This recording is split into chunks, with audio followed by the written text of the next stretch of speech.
Hey my little truffles, how y'all doing? Welcome back to my channel. It's your girl Donna Lisa Morgan, Donna for short with the messy T, and we back with another video.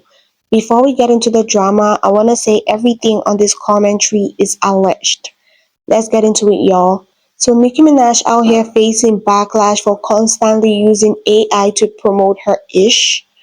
Cardi B is out here being homophobic again, insulting the entire gay community. And now they out here bragging about her surpassing Taylor Swift, the life of a showgirl, despite her cheating multiple times. Let's get into the drama, y'all. So after Nicki posted this tweet of her in multiple AI videos with the caption, I laugh at the first video for about 45 minutes straight. So how I'll do?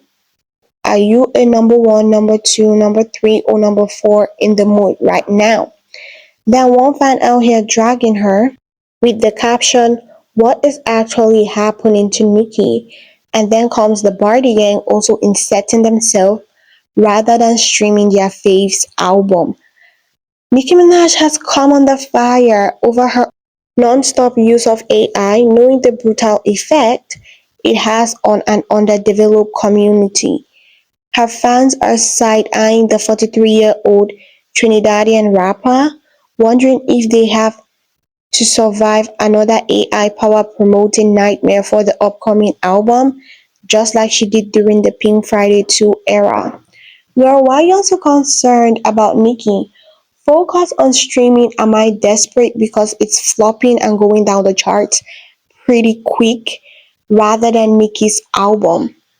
You're definitely panicking with the release and announcement of this album because obviously it's gonna outstream your fave again, outsell your fave again.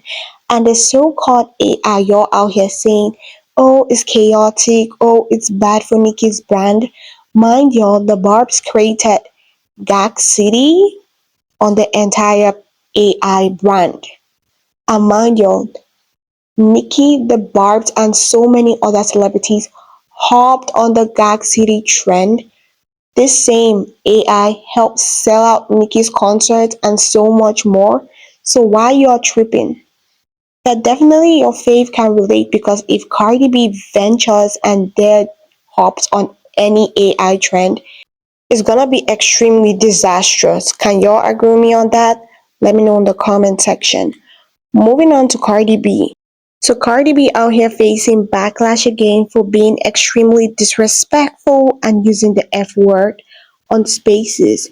Here is what she had to say and how she was being disrespectful. Y'all take a listen. To somebody that's raising their children. It's not you to grow up. Y'all love to call gay niggas faggots and all that type of shit when y'all act like fucking one. Like bitches. Here we go, guys. Cardi B is being messy, disrespectful, and she's definitely being unapologetic about this. Is anyone gonna say ish? Absolutely not. Why? Because she's been doing this for the longest, been disrespecting the black community, most especially, and has never gotten cancelled or has never gotten, like, a trajectory which ruins every ish for her. So obviously she's gonna keep doing it. She's gonna keep disrespecting y'all. Because when she does it, what happens? Y'all applaud her for it. Y'all give her flowers for disrespecting y'all. And y'all think she's ever gonna stop? If this woman was out here calling black women's children and the black community roaches and got away with it till Nicki put her in her place, what do y'all think? If Cardi B doesn't get cancelled, she's never gonna stop. She's never gonna learn her lesson because let her get away with every ish she does.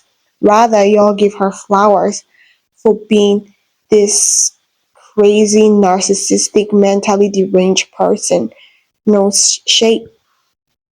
Do y'all agree with me on that? Let me know in the comment section.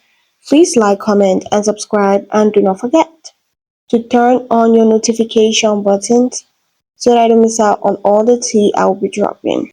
And please subscribe to my backup channel, Donna Morgan, in the description. Moving on to what's currently trending and got the Swifties on a frenzy. So it's been reported that the best-selling female album of 2025 in the US via RIAA eligibility, we have number one, The Life of a Showgirl, number two, Amada Drama, which is also four times platinum, and guess what?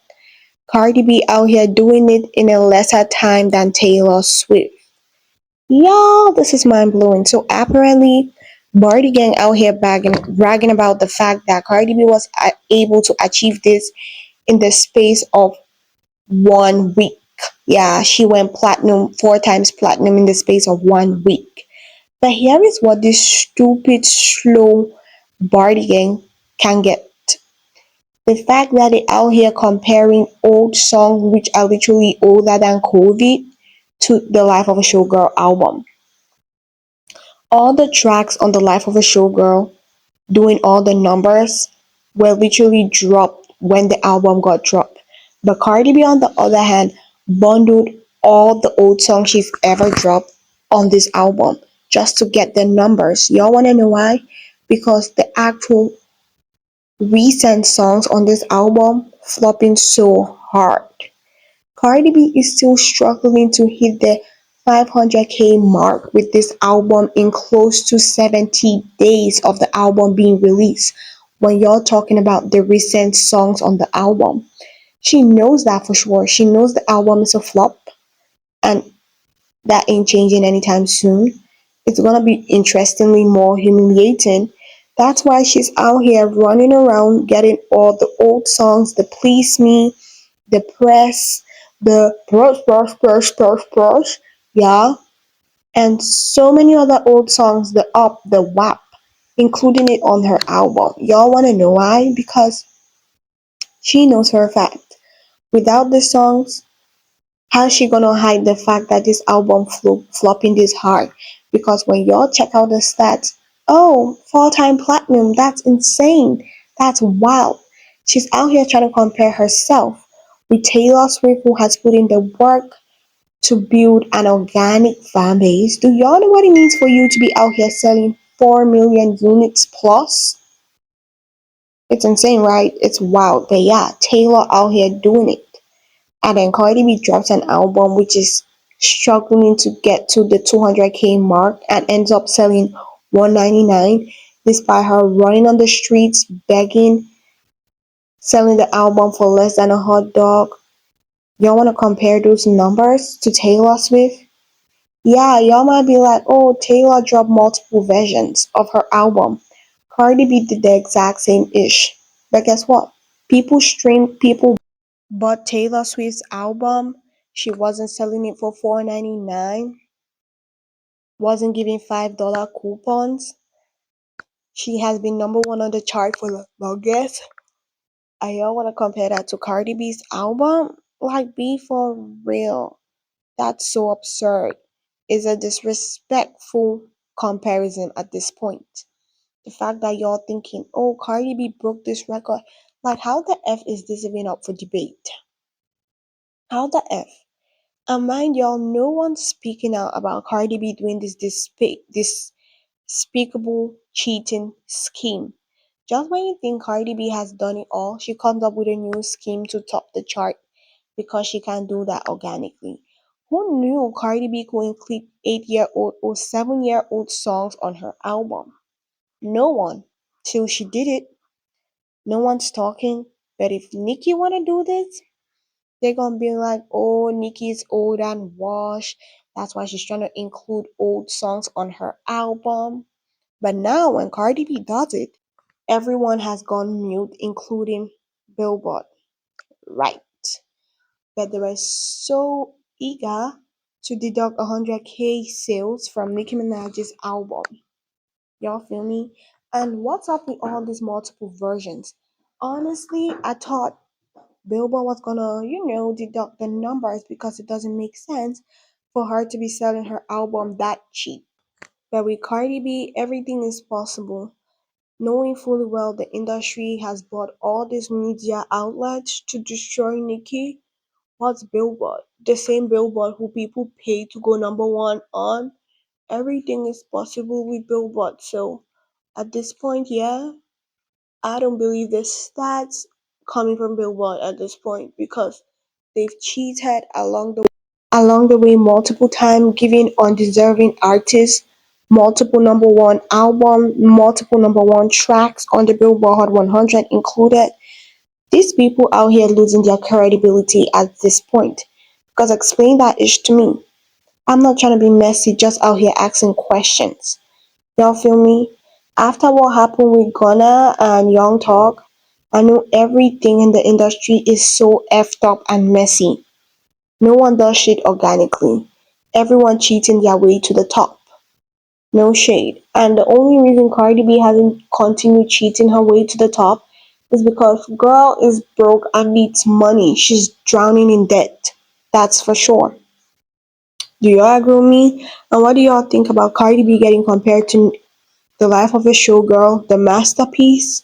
Let me know in the comment section. Please like, comment, and subscribe. And do not forget to turn on your notification buttons. Congrats to Tyla because Chanel by Tyla has reached a new peak of 129, moving 48 spots on the global Spotify charts with 1.396 million streams. And the reason I'm out here saying congrats is because she's growing on the chart. She ain't dropping because it's one thing for you to drop with a debut with a good number on Spotify, then you start flopping. But Taylor, on the other hand, is doing the absolute reverse. Chanel debuted with a lower number, but guess what? It's climbing. And I see this track getting to the top 10, if not top 30 of global Spotify. Why? Because the song is a good song, and currently it has more than 1.2 million TikTok videos hopping on the trend. Chanel is big on TikTok, but obviously TikTok music ain't equals Spotify streams. Y'all feel me? But the song is a good song, and I see it doing better as time goes on. Do y'all agree with me? Let me know. And FYI, Young Miami was out here bragging about, oh, Tyler stole her song. I guarantee y'all, if Young Miami dropped this song, Chanel would have never seen the Day of Light on the global Spotify charts. Talk less about going or gaining 1.3 million streams. No shade, just being realistic. The Fate of Ophelia by Taylor Swift has reached number one on media-based US pop radio chart. It marks her 15th number one on the format. Congrats to her. And y'all see the big difference? These radio players or radio stations never want to give artists their flowers, their props. Nicki said this and exposes people multiple times. Because explain this ish to me. How Taylor Swift out here popping on all charts, Spotify, Apple Music, Billboard included, but yet she's just getting to number one on radio play. Y'all wanna know why? It's because obviously Taylor ain't out here paying for the number one. So yeah, they're not gonna get her or let her get to the number one spot immediately. I guarantee y'all, if Taylor was like Cardi B who pays for radio play, this song or this album would have gone number one on the radio a long time ago. But she don't care because radio play doesn't impact her music. She's already built a strong organic fan base who are gonna support, who are gonna love her music and are definitely gonna be streaming. Once you have the fan base, you don't care about radio play. And that's why Cardi B is always out here bragging about radio numbers and Nicki doesn't give an F because number one, it's not credible. Anyone could buy radio play and top the charts on the radio play, but that doesn't equal sales, that doesn't equal streams. Despite the fact that they out here fussing and shoving this music down the people's throat. So yeah, Taylor's still winning despite the radio play or not, and I love that for her. What do y'all think about the entire commentary? Let me know in the comment section.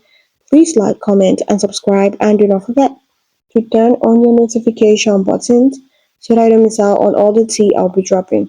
With that being said, see you all in my next video and thank you for watching and tuning in. Bye.